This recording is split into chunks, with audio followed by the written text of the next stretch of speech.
Efa taona maro niarantsika, maro ny zava-bita, maro ny zavatra efa hita, kanefa izany tsy nampiovantsika. Vao maika mitomba lay fitiavantsika, fo mitempo iray isika roa, ka mitambatry izany ny fo.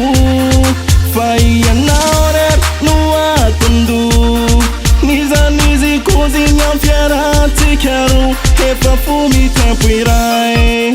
Sao sy anao ka malaina zana ifanao, lay tsikitsikinao mameno ay, ary tontolo iainako sy masoandro mpiainako, ka namaro mpankahalaza za tsy alanao. Fa ianao rery no anatiko ao, kefa felanao ny tontoloko, fa ianao no mpanjaka vavin'ny fo. De zay marary anao marary amiko, ka matoky zaza malalako, fa ny antsika efa ray.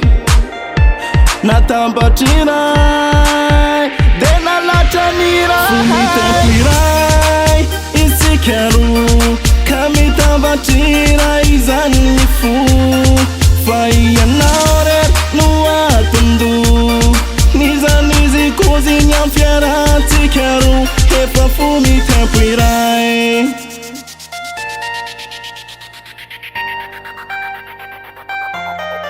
Fo mitempo iray, fo mitempo iray, fo mitempo iray, fo mitempo iray,